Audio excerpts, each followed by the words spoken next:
bahwa fakir miskin dan dan anak terlantar itu dipelihara oleh negara. Apakah sudah mencakup di sana? Nah, kemudian ketika kita melihat peserta didik, apakah peserta didik itu diklasifikasikan kembali antara si kaya dengan si miskin? Ketika anak si kaya yang biasa makannya lebih daripada bergizi Iya. disajikan sama rata, apakah kira-kira dia makan? Seharusnya pemerintah bisa mengevaluasi ini, Iya. terutama terkait dengan menu makan bergizi gratis.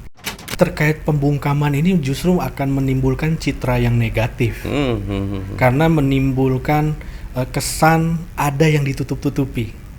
Iya. Apakah yang ingin ditutupi oleh pemerintah dengan program ini? Apakah pengadaannya? Apakah lain halnya? Tolong dievaluasi vendornya, bukan justru siswanya. Ya, ya. Kan sebelumnya sudah dianggarkan 71 triliun yang akan dianggarkan dan akan terserap ke depan, bukan dana yang kecil. Misalnya di Jakarta, uang 10.000 itu kita bisa apa? Gitu, apakah bisa betul makan bergizi gratis?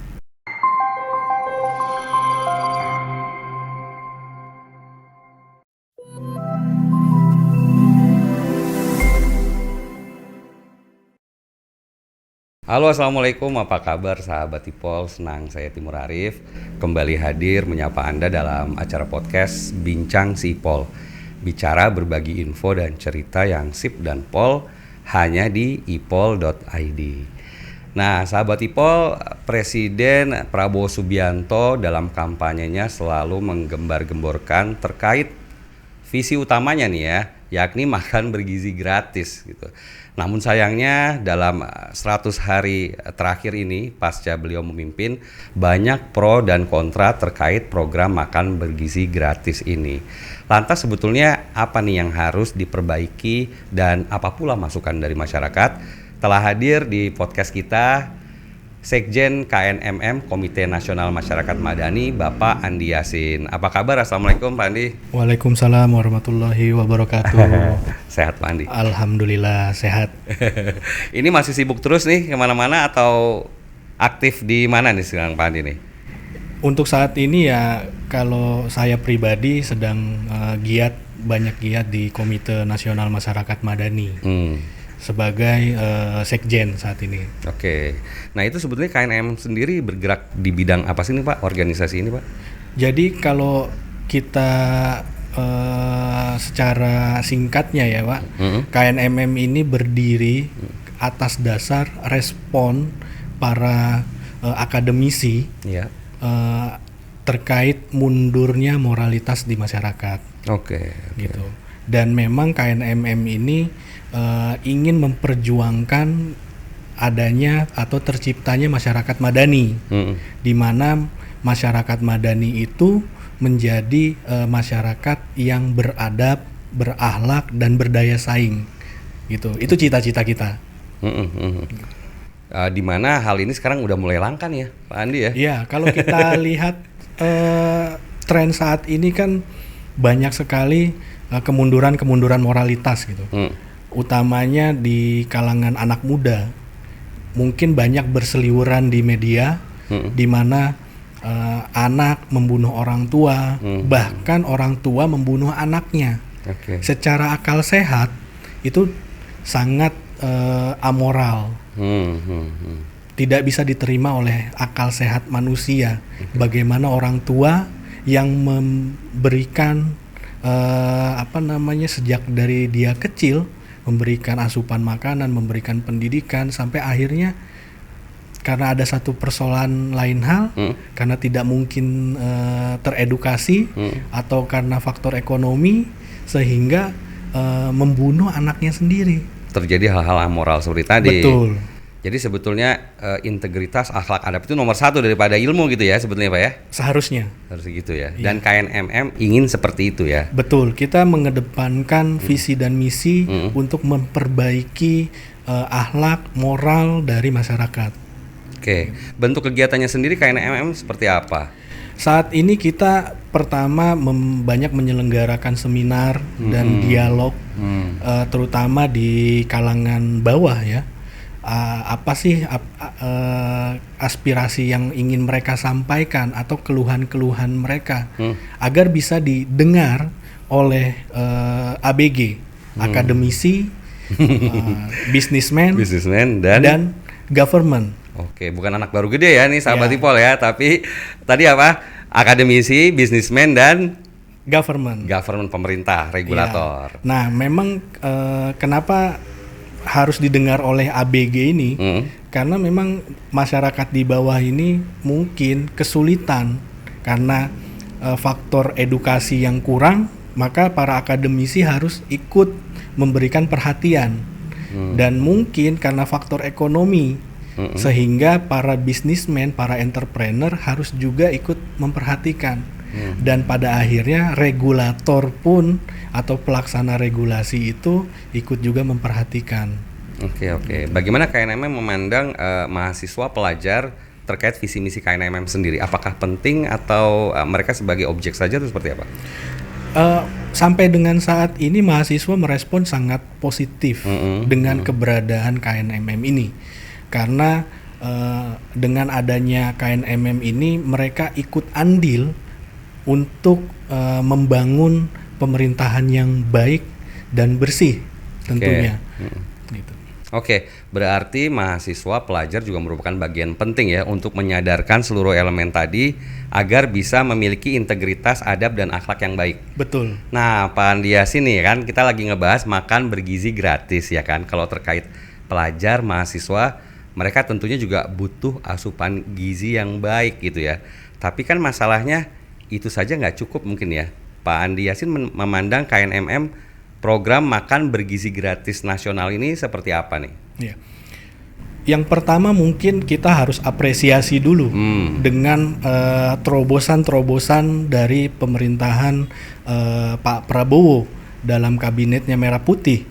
Kenapa? Karena ini suatu hal yang tidak diduga. Pemerintah itu memberikan makan bergizi gratis yang sebelumnya disebut dengan makan siang gratis. Betul. Gitu.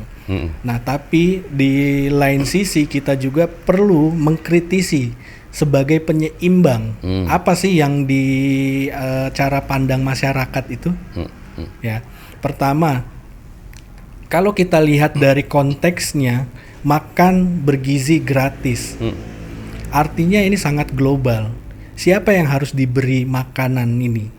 Padahal di dalam perundang-undangan ini kami melihat hal yang baru. Makan. Frasa makan ini tidak pernah Tidak pernah muncul ya kayaknya. Tidak pernah muncul. Iya, betul. Kalau kita lihat di dalam undang-undang dasar di pasal 34 itu disebutkan bahwa fakir miskin dan anak terlantar dipelihara. Arti dipelihara yaitu menjaga dan merawat. Mungkin makan itu sebagai salah satu bagian kecil ya. Kecilnya dari dipelihara itu. Mungkin pemerintah mengasumsinya seperti itu. Tapi kalau kita lihat lebih dalam dengan mungkin pelaksanaannya sudah sangat jelas dipertontonkan. Masih banyak bolong sana dan bolong sini. Dan itu tidak menghapus daripada keinginan pemerintah yang sudah sangat baik, tapi perlu dievaluasi kembali agar ke depan menjadi lebih baik. Gitu. Oke. Banyak hal-hal yang perlu dikritisi, betul Pak Andi Yasin bilang, tapi saya ingin menanyakan hal yang lebih mendasar lagi nih Pak Andi. Jadi untuk mencerdaskan masyarakat itu kaitannya dengan makan gratis itu seperti apa sih kalau KNMM memandangnya? Mungkin yang pertama kita harus soroti dulu ya Pak, terkait dengan dasar hukumnya. Makan bergizi gratis ini yang diatur oleh Perpres 84 tahun 2024. Perpres 84 atau 83, saya kurang lupa ya. Di pasal 5 itu disebutkan siapa penerima makan bergizi gratis. Di situ diklasifikasikan 4. Yang pertama adalah peserta didik dari tingkat PAUD sampai dengan SMA atau SMK. Nah, kemudian yang kedua adalah balita, anak usia di bawah 5 tahun. Itu mendapatkan juga.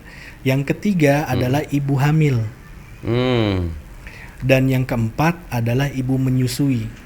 Jadi kalau kita tarik, bagaimana dengan Undang-Undang Dasar pasal 34 yang di awal saya sebutkan, bahwa fakir miskin dan anak terlantar itu dipelihara oleh negara. Apakah sudah mencakup di sana? Nah, kemudian ketika kita melihat peserta didik, apakah peserta didik itu diklasifikasikan kembali antara si kaya dengan si miskin? Dan faktanya si kaya dengan si miskin mendapatkan jatah yang sama. Betul. Itu yang sangat miris. Mirisnya di mana? Ketika kita lihat di pinggir jalan, orang anak-anak atau fakir miskin melihat program ini sangat miris karena dia tidak termasuk dalam klasifikasi 4 tadi. Jadi ini betulkah mengakomodir atau makan ini menjadi bagian dari memelihara? Kalau iya, seharusnya yang di pinggir jalan, anak-anak terlantar tersebut yang di lampu merah, yang diutamakan. Itu yang diutamakan. Bukan menyamaratakan peserta didik. Walaupun di dalam Astacita kita melihat ya Pak, bahwa ada keinginan pemerintah untuk meningkatkan kompetensi daripada SDM. Betul. Gitu. Iya, dan yang menjadi perhatian masyarakat juga kan sebetulnya program makan bergizi gratis ini walaupun masih awal-awal tapi betul-betul kurang tepat sasaran. Betul tadi kata Pak Andi Yasin bilang bahwasanya disamaratakan antara si kaya dan miskin, dan yang terutama nih banyak pengamat juga yang bilang ini seharusnya program diutamakan untuk daerah-daerah yang kantong miskin dulu nih Pak Andi Yasin. Pandangan Pak Andi Yasin gimana? Nah, itu salah satu lagi Pak permasalahannya. Ini dimulai di 26 provinsi dan sudah diketok anggaran sekitar 71 triliun. Betul. Itu bukan anggaran yang sedikit. Betul. Untuk makan gratis. Bapak bisa bayangkan ketika anak si kaya yang biasa makannya lebih daripada bergizi disajikan sama rata, apakah kira-kira dia makan? Betul. Itu satu poinnya. Dan bagaimana dengan anak-anak peserta didik di luaran jauh di sana ya Pak, misalnya kita anggap di wilayah timur, apakah sama? Seharusnya pemerintah bisa mengevaluasi ini, terutama terkait dengan menu makan bergizi gratis, dan mungkin dibuat semacam daftar setiap daerah itu berbeda Pak. Ada kearifan lokal pangan-mangannya ya. Betul. Iya, jadi ada 2 tadi kalau Pak Andi Yasin bilang masalah skala prioritas ya di daerah kantong-kantong kemiskinan gitu ya. Kemudian jangan disamaratakan nih antara si kaya dan si miskin gitu. Jadi kita harus betul-betul skala prioritas gitu ya Pak Andi Yasin ya. Nah, terkait dengan anggaran nih ya kan, Pak Andi tadi kan bilang kita sudah menggelontorkan 71 triliun nih dari pemerintah. Nah, ini banyak juga nih karena pemerintah sekarang lagi ikat pinggang juga ya. Anggota DPD RI barusan juga bilang bagaimana kalau kekurangan anggaran ini ditambal dari uang zakat masyarakat. Nah, Pak Andi memandangnya seperti apa nih? Ini bentuk keterlibatan masyarakat atau salah kaprah nih sebetulnya nih? Kami memandang terkait zakat ini kan sudah ada kriteria siapa mustahiknya, siapa yang berhak untuk mendapatkan ini. Dan kembali lagi ke awal, di Undang-Undang Dasar itu pemerintah memiliki kewajiban untuk memelihara fakir miskin dan anak terlantar. Betul. Dan realitanya kita sudah lihat secara terang dan nyata di sekolah-sekolah itu si kaya dan si miskin itu tetap bersatu. Itu apakah tepat? Mungkin Pak Timur bisa menilai secara sederhana. Ya sebetulnya jelas tidak adil juga ya. Ya. Terutama untuk anak-anak yang ada di pinggir jalan, yang di lampu merah, yang mereka hidup dari hari ke hari, yang makan hari itu harus berpikir makan apa, bagaimana mereka melihat mirisnya ketika mereka tidak memiliki kriteria atau tidak memenuhi kriteria pasal 5 tadi, bukan peserta didik, bukan anak balita, bukan juga ibu hamil dan menyusui. Gitu. Di luar dari kriteria itu ya. Pak Andi, mungkin kalau saya menukil pembukaan Undang-Undang Dasar 45 yang bertujuan untuk mencerdaskan kehidupan bangsa, sebetulnya program makan bergizi gratis ini menyasar tak hanya jasmani juga nggak? Artinya apakah rohaninya juga masuk nih ke program ini? Iya. Sudah tentu ya Pak, terkait rohani itu ketika perut terisi, kenyang, otak ikut berpikir, sehingga kebutuhan rohani pun secara tidak langsung kita bisa terpenuhi karena bisa menjalankan ibadah dengan lebih baik tanpa harus memikirkan perut yang keroncongan mungkin. Betul. Menerima pelajaran juga jadinya sebenarnya lebih cepat gitu. Betul. Ya. Diharapannya seperti itu. Gitu. Tapi bagaimana dengan kondisi sekarang nih terkait dengan daya kritis siswa yang di mana banyak beredar di media sosial nih ya, Pak Andi, makan bergizi gratis itu kata guru-gurunya tidak boleh difoto, tidak boleh disebarkan gitu. Bahkan beberapa waktu yang lalu ada siswa yang diwawancara sebuah stasiun televisi swasta mengatakan makanannya aneh, itu saja sudah jadi ramai lah, viral dibicarakan dan disuruh minta maaf lah anaknya. Nah, menurut Pak Andi Yasin, pembungkaman semacam ini sebetulnya positif nggak terhadap program ini gitu? Jadi terkait pembungkaman ini justru akan menimbulkan citra yang negatif, karena menimbulkan kesan ada yang ditutup-tutupi. Ya. Apakah yang ingin ditutupi oleh pemerintah dengan program ini? Apakah pengadaannya? Apakah lain halnya? Gitu.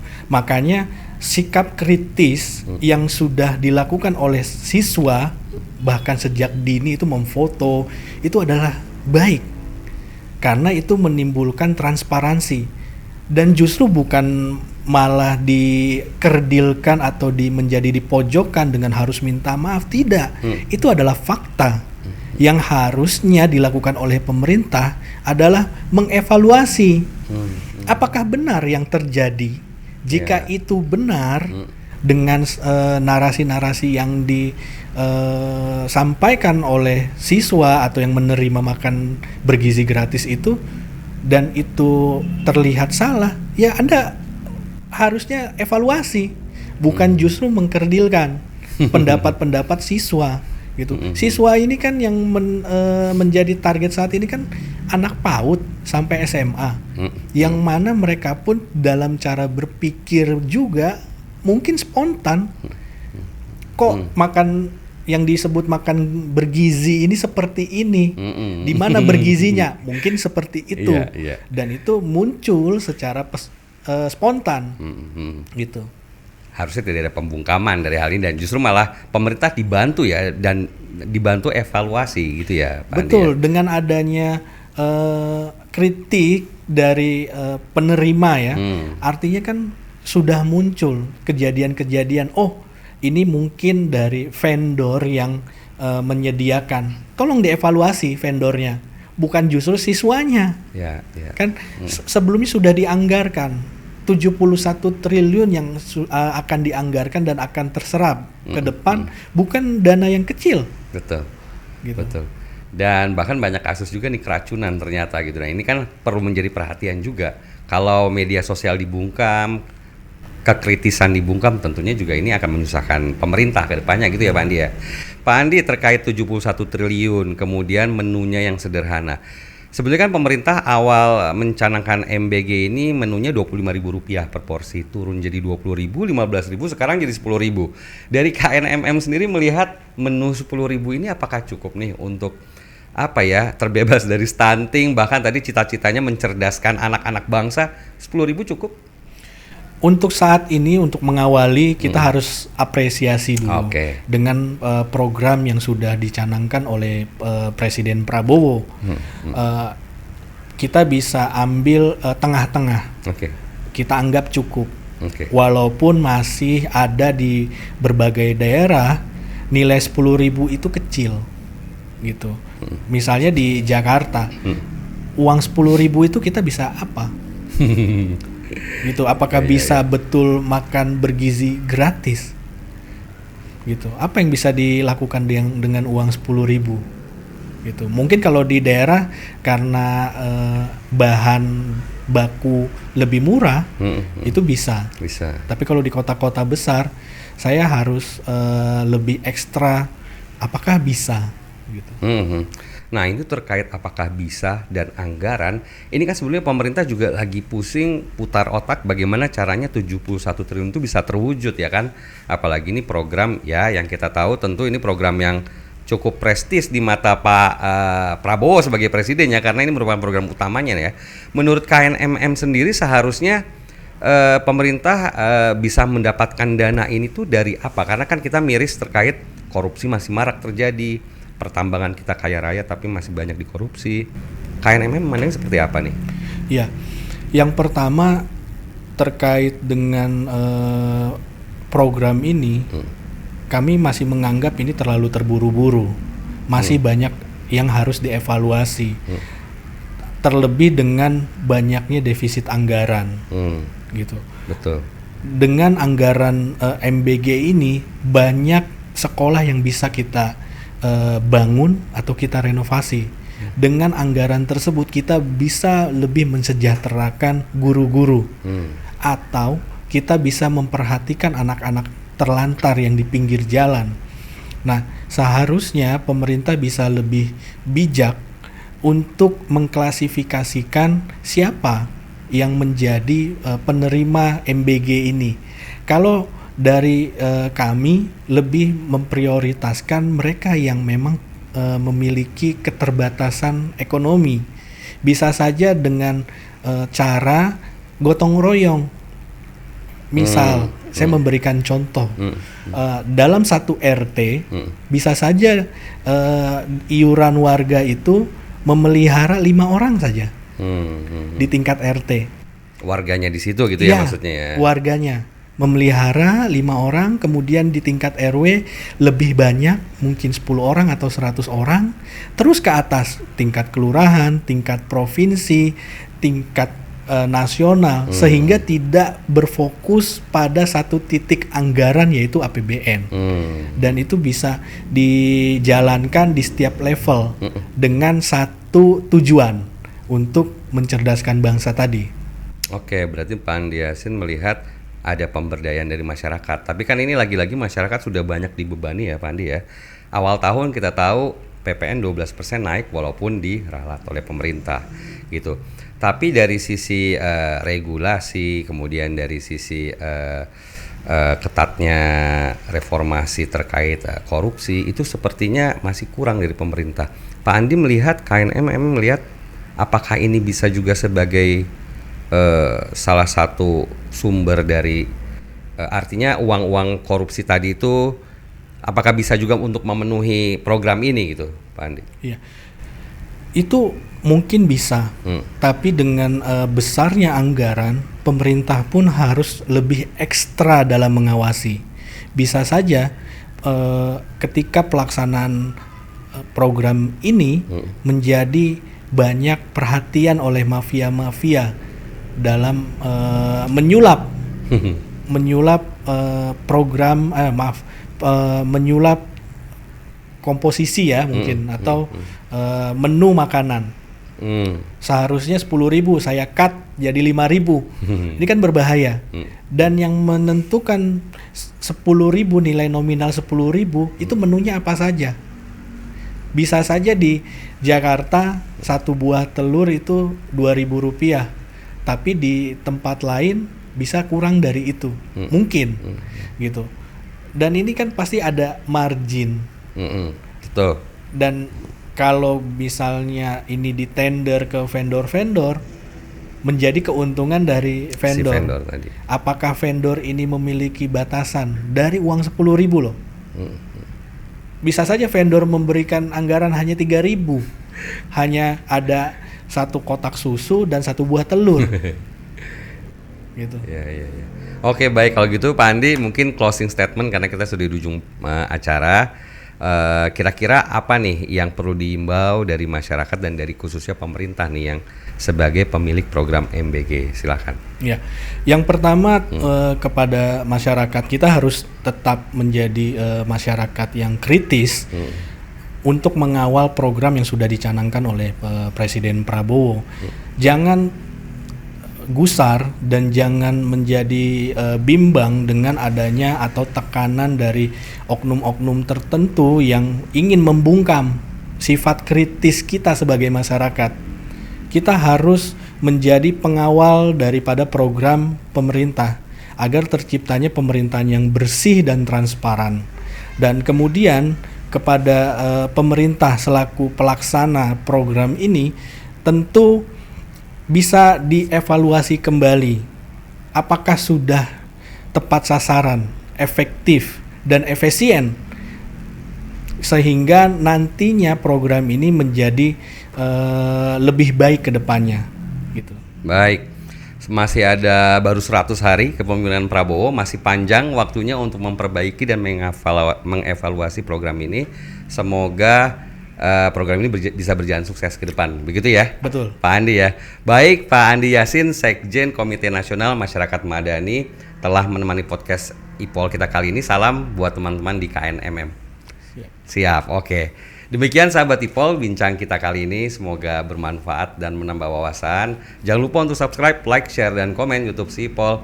Dan update selalu berita-berita terkini dengan follow akun media sosial ipol.id. Terakhir ingat pesan Bang IPOL, investasi materi memang penting, tapi investasi leher ke atas jauh lebih penting dan cerdas. Akhirnya saya Timur Arif dan tim produksi Bincang si IPOL pamit undur diri. Salam sehat selalu dan wassalam.